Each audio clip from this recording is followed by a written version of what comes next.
សហរដ្ឋអាមេរិកបានបើកការវាយប្រហារតាមអាកាសលើប្រទេសអ៊ីរ៉ង់ជាថ្មីកាលពីថ្ងៃប្រហោះម្សិលមិញនេះបន្ទាប់ពីបានផ្អាករយៈពេលខ្លីដើម្បីឆ្លើយតបទៅនឹងការដែលអ៊ីរ៉ង់ព្យាយាមបាញ់ប្រហារដោយមីស៊ីលបាឡីស្ទិកមកលើកងទ័ពអាមេរិក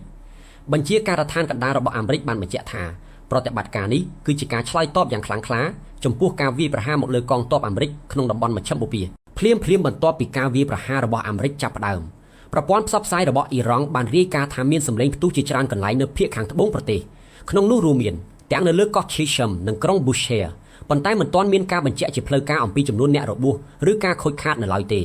ការផ្ទុះឡើងវិញនៃចំនួននេះកើតឡើងក្រោយពេលអ៊ីរ៉ង់បានបាញ់មីស៊ីលបាឡីស្ទិកសម្ដៅទៅកាន់មូលដ្ឋានយោធាអាមេរិកក្នុងប្រទេស Jordani ប៉ុន្តែត្រូវបានប្រព័ន្ធការពារដែនអាកាសស្ទាក់ចាប់ទម្លាក់បានទាំងអស់ប្រធានាធិបតីអាមេរិកលោក Donald Trump បានប្រកាសថាសហរដ្ឋអាមេរិកនឹងវាយបកសងសឹកវិញយ៉ាងធ្ងន់ធ្ងរប៉ុន្តែលោកក៏នៅតែបើកចំហទ្វារសម្រាប់ការទូតផងដែរប្រសិនបើមានលទ្ធភាពសម្រេចកិច្ចព្រមព្រៀងដើម្បីបញ្ចប់ជម្លោះទន្ទឹមនឹងនេះភាពតានតឹងក៏បានរីករាលដាលក្រៅប្រទេសអ៊ីរ៉ង់ផងដែរដោយសហរដ្ឋអាមេរិកនិងអារ៉ាប៊ីសាអូឌីតបានសហការគ្នាបើកការវាយប្រហារលើក្រុមប្រដាប់អាវុធដែលគ្រប់គ្រងដោយអ៊ីរ៉ង់ក្នុងប្រទេសអ៊ីរ៉ាក់បន្ទាប់ពីមានការវាយប្រហារដោយយន្តហោះគ្មានមនុស្សបើកជាច្រើនលើកមកលើកងទ័ពអាមេរិកនិងហេដ្ឋារចនាសម្ព័ន្ធថាមពលរបស់អារ៉ាប៊ីសាអូឌីតដែលធ្វើឲ្យមានអ្នកស្លាប់ប្រមាណ20នាក់